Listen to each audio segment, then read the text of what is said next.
रहीम। आज की वीडियो में हम देखने लगे हैं metabolic stress response to surgery, यानी कि मेटाबॉलिज्म के अंदर क्या चेंज आता है जब कभी इंजरी हो जाए, जब कभी सर्जरी हो। तो तीन चीज़ें जो हैं वो हमें फिजियोलॉजिकल रिस्पॉन्स में मिल रही होती हैं। एक ये चीज़ हमें मिल रही होती है कि बंदा इमोबाइल हो जाता है।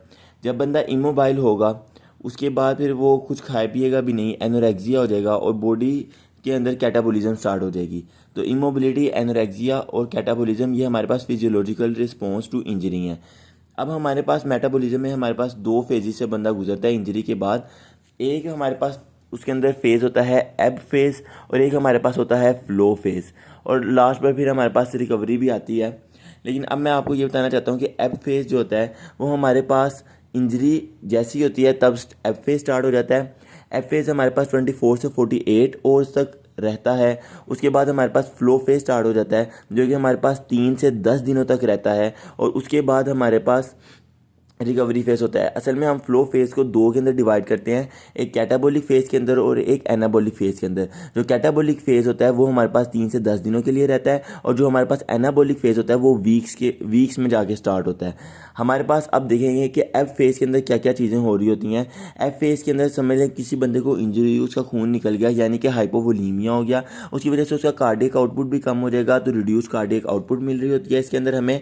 इसके अलावा हमारे पास क्या होता है कि उसका मेटाबॉलिक रेट जो होता है, बेजल मेटाबॉलिक रेट, वो कम हो जाता है, जिसकी वजह से अब फिर टेम्परेचर भी हमें सीधी सी बात है कम मिलेगा, तो हाइपोथर्मिया हो जाएगा, साथ लैक्टिक एसिडोसिस हो जाएगी। तो ये 5 चीज़ें होती हैं जो कि हमें एब फेज के अंदर मिल रही होती हैं।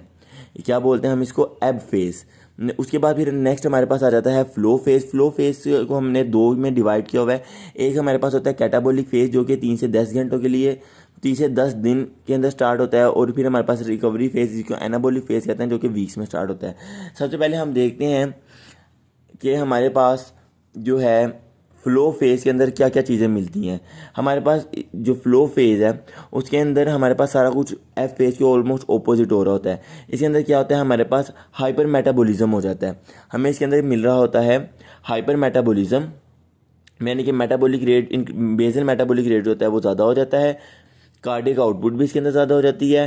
जब कार्डियक आउटपुट ज़्यादा होगी तो टेम्परेचर भी ज़्यादा हो जाएगा, तो हाइपरथर्मिया, रेज बॉडी टेम्परेचर मिलेगा आएगा। इसके अलावा हमारे पास वहाँ पे हाइपोवोलीमिया था ना, तो इस यहाँ एब फेज के अंदर, तो इसको उल्टा करेंगे तो टिश्यू अडीमा मिलेगा जो कि आमतौर पर कैपिलरी लीकेज की वजह से मिल रहा होता है।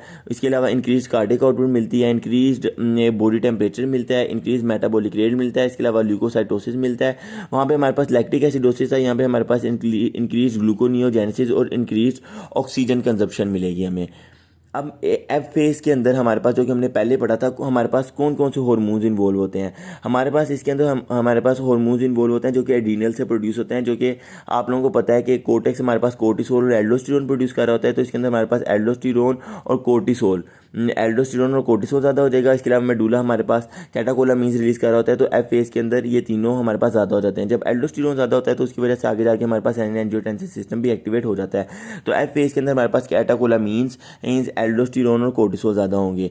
और अगर बात की जाए अब फ्लो फेज की, फ्लो फेज को हमने दो के अंदर डिवाइड किया हुआ था, एक कैटाबॉलिक और एक एनाबॉलिक। तो कैटाबॉलिक के अंदर हमारे पास जो हार्मोन्स प्रोड्यूस होते हैं वो है हमारे पास सी से कैटाबॉलिक और सी से हमारे पास काउंटर रेगुलेटरी हार्मोन्स। अगर आप लोगों ने पिछली वीडियो देखी हो तो आप लोगों को पता होगा काउंटर रेगुलेटरी हार्मोन्स के अंदर हमारे पास कौन कौन से काउंटर रेगुलेटरी, हम किन हार्मोन्स को बोलते हैं कि ये काउंटर रेगुलेटरी हार्मोन्स हैं। हम बोलते हैं एल्डोस्टेरोन को, इसके अलावा हम बोलते हैं कोर्टिसोल को, इसके अलावा हम बोलते हैं इंसुलिन और ग्लूकागन हार्मोन्स को। इसके अलावा कैटाबॉलिक फेज के अंदर हमारे पास इन्फ्लेमेटरी साइटोकाइंस वगैरह भी प्रोड्यूस हो रहे होते हैं। अब इस इन्फ्लेमेटरी हार्मोन्स के अंदर हमारे पास इंटरल्यूकिन 1, इंटरल्यूकिन 6 और ट्यूमर नेक्रोसिस फैक्टर आते हैं। ये हमारे पास सारे क्या क्या करते हैं, ये हमारे पास प्रोटीन कैटाबॉलिज्म और फैट मेटाबॉलिज्म करते हैं, जिसकी वजह से हमारे पास जब हमारे पास फैट मेटाबॉलिज्म होगा, फैट चला जाएगा, हमारे बंदे का वेट लॉस हो जाएगा। जब प्रोटीन जा रहा है तो इसका मतलब है कि आप लोगों को पता है प्रोटीन जो होती है एट द एंड रिजल्ट वो नाइट्रोजन वगैरह से मिलकर ही बन रही होती है। तो हमारे पास प्रोटीन ब्रेकडाउन की वजह से, प्रोटीन मोबिलाइजेशन की वजह से हमारे पास यूरिनरी नाइट्रोजन एक्सक्रीशन जो होती है वो हमारे पास ज़्यादा हो जाती है।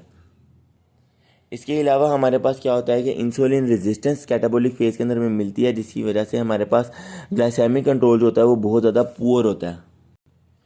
अच्छा, उसके बाद ना नेक्स्ट हमारे पास आ जाता है कि हमारे पास purpose of neuro endocrine changes following injury. मतलब कि हमारे पास, आप लोगों को मैं पहले बता चुका हूँ ये कि न्यूरो एंडोक्राइन, अगर आप लोगों ने पीछे वीडियो देखी हुई हों तो आपको पता होगा कि न्यूरो एंडोक्राइन चेंजेस डिस्कस किया हमने।